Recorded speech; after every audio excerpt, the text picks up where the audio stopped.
provisions of control services, AIP. Okay, what are the provisions of control service? Okay, AIP means what? Aeronautical Information Publication. Please write it down. AIP means Aeronautical Information Publication. So radio communication shall be established with appropriate aerodrome approach control unit. If you are going to Bhopal airport and tomorrow only tower frequency is there, only tower guy is there. Okay, airport is here. You're going towards the airport, you will establish. It becomes your responsibility to call this Bhopal ATC. Understood? If it's a bigger airport where approach control service is also there, then you will call the approach control service. Okay, there will be Jepson charts in which frequencies will be listed. Using that charts, you will you will take the frequency from that, tune it in your communication equipment and call them. Okay, so at what all conditions you have to call them? Let's say you are at Bhopal airport, then at what time? Prior to taxing for departure. Okay, in fact, it's not prior to taxing. Even to start the engines, you need the ATC's permission. You cannot start the aircraft engine without the ATC's permission. Is that clear? Yes. Yes. Okay. When intending to operate in Class C and Class D airspace, whenever you are going to operate in Class C or Class D airspace, that time also you need control services. Okay.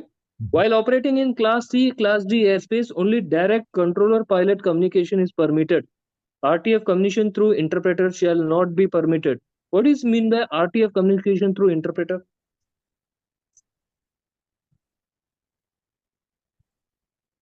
What do you understand by this? Anybody can make a guess out on this? Harsha, why don't you try? I mean, the Radio through the frequency flight communication. management computer. Sorry, Gokul, you are saying something? Can you be a little louder? Radio frequency communications not permitted. Or radio, without radio communication, then how will you speak to the ATC? Radio communication is permitted. What they are saying is Through the you can't have an flight management interpreter. system. Yeah. What is the meaning of this? Especially like in our country, we are able to talk proper English. Everybody understands. You go to US, our English doesn't have a problem. But when Russians or Chinese, Koreans come to India or they go to Middle East also, they had a problem with speaking English. Okay, their English is not the primary language. In our country, English is the primary language, so our English pronunciation is pretty fluent.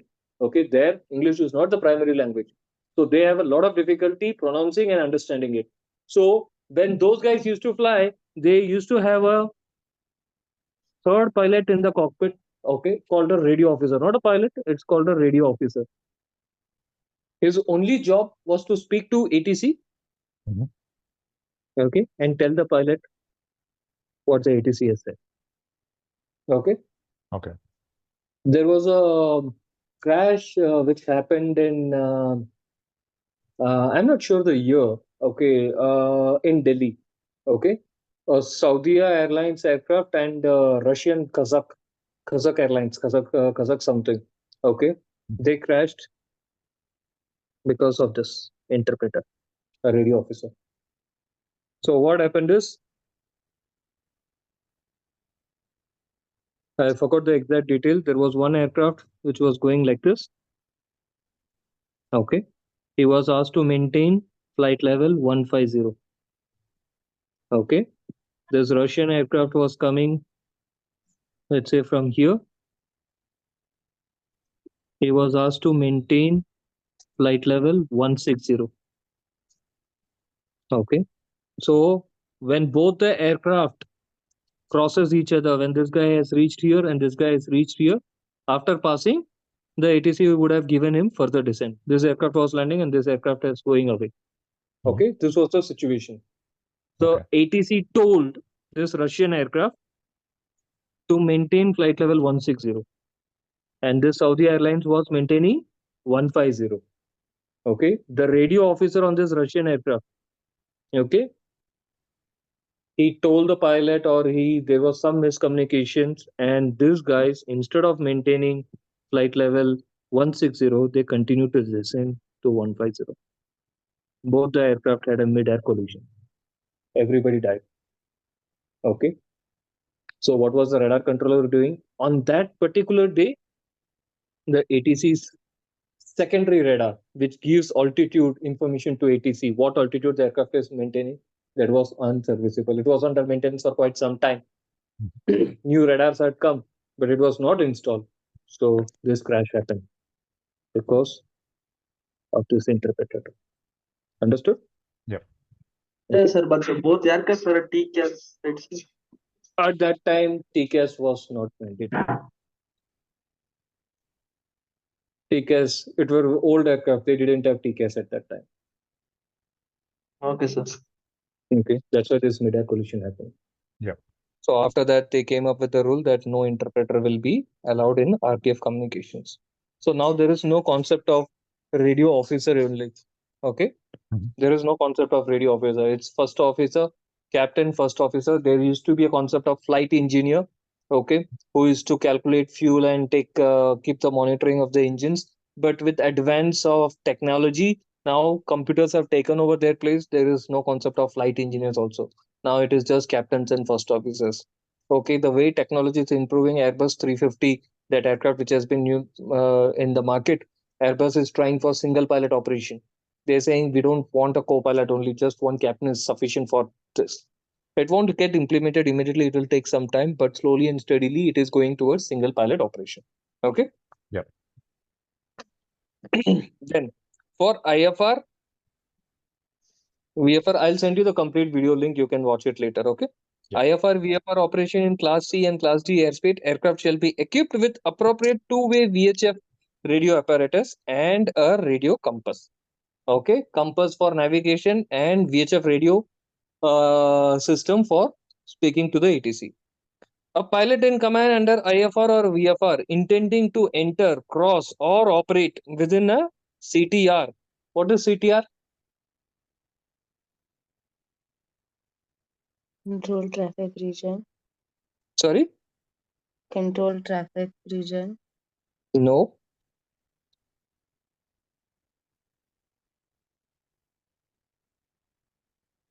CTR, CTZ, Control zone and control region. control region or control area? Take out your notes and check what we have written. Chalo, let's revise that. Come on, let's revise. Okay, I'll make the revision on the book itself. Just hold on.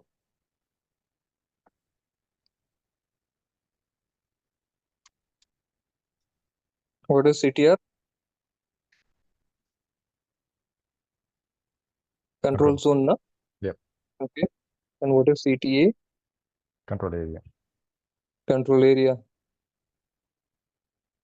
Okay. Yep. CTR is control zone and CTA is control area. Okay. And what is ATZ? Let's check ATZ. Hmm.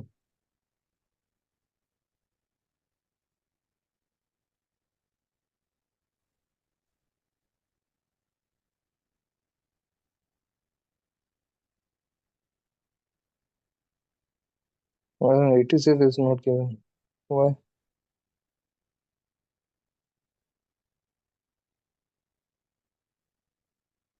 Let me just check the matrix. Just hold on.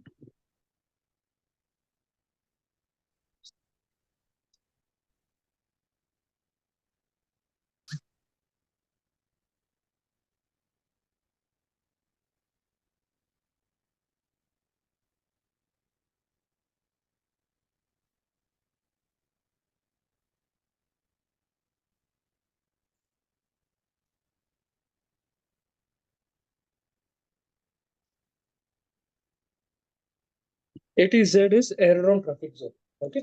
Yep.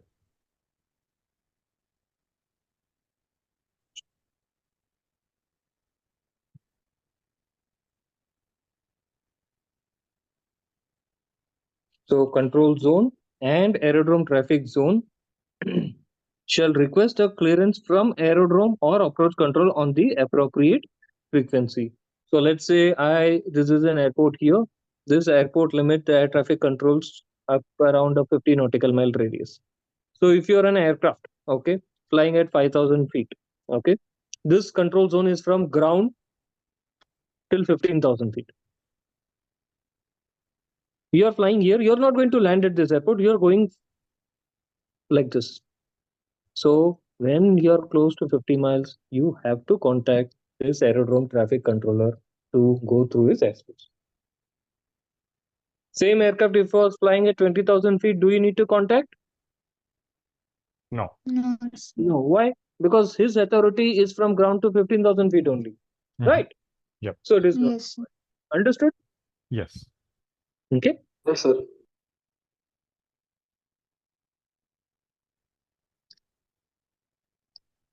Now, if we establish contact, now I contacted the ATC. So what I say, hi sir, good evening, how are you? This is what will I say to the ATC? No, sir. No, Yeah. sir. If I'm contacting you, we are professionals, right? We are not going to talk, hi, how are you? I'm just going nearby to your airport. You're okay. Shall I go? Or this is not the language we are going to use. Okay. We are going to study about a subject called RTR also in the future. You guys will be studying that. Okay. You have to clear an examination on that. So that talks about standard phraseologies. Why? So that there is no misunderstanding between controllers, between pilots. Okay. Everybody is clear. This accident which happened, it is just because of misinterpretation of what the ATC said, what he understood, and what he transmitted to the pilot. Okay. So whenever you contact an ATC, you are going to pass the aircraft's position. How far away from the airport I am? Okay. If this is the airport, center of the airport, how far from the airport I am? Okay. What is my altitude? What is my track? What is my estimated time of crossing your airspace? Let's say I'm coming from here. I'm going like this. So what time I'm going to enter his and what time I'm going to exit his airspace. All this information. Mostly we give overhead timing. What time I will be over at the VOR or over at the runway. This timings I will tell the ATC. Also your registration, who you are, where you are, and where are you going. Okay, all this information. Then maintain a continuous listening watch on that frequency while aircraft is in that. So well, let's say this frequency is 1226. I have established contact, Bhopal approach, for example. This is Bhopal approach frequency. Okay, established contact. He said, okay, fine. So when I establish contact, what we'll say, okay, report at 50 miles. Let's say this limit is 50. Exactly at 50 miles, I'll call him. Okay, then I'm passing over it, whether I report over it, I'll call him at over it. Then I'll go passing another 50 miles from here. He's like, again, call me at 50 miles. That's it. Done. So throughout this journey from here till here, I'll be maintaining this frequency and listening to any instruction he's giving. Carry out any instruction received from aerodrome and approach control. Let's say aircraft has reached this position. I am here. He says now turn right. Okay. Okay. On heading, let's say um, 150 or some heading. Okay. And go like this. And then you interpret your track and go. Then I have to follow his instructions. There might be some traffic over here. So he wants me to go away from the aerodrome. Understood? Yep. Okay. Any questions, any doubts here? No, no. Sure. Yep. Okay. No, sir. This topic is little intensive, so maybe in one lecture we will be just covering one page, 1 to 3 pages only. But the amount of information in lines are very elaborative. Okay. Yep. Now, next, flight information service. Okay. What is flight information service? To accomplish the objective D of air traffic services above. What was objective D? To Such a provide advice, information for use and safe, efficient conduct of flight. That is objective D. Okay. Who Yeah. is been providing flight information service? Understood? Yes, no. Then the other one is flight alerting service. To accomplish objective E of air traffic service. What is objective E? Please, you guys tell me what is objective E. Such Alia, and you this. tell me what is objective E. Let Alia answer this.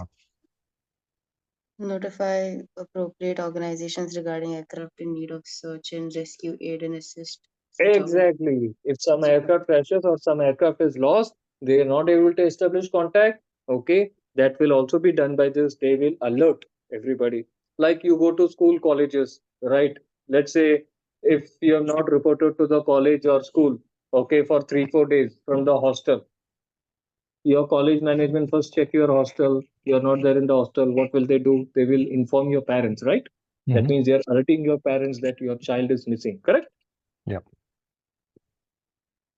Same thing, these guys will tell these search and rescue facilities like the Coast Guard, Navy, Air Force, whoever is available in that region that such an aircraft is missing. They will also inform the local police, the fire brigade services, okay, everybody.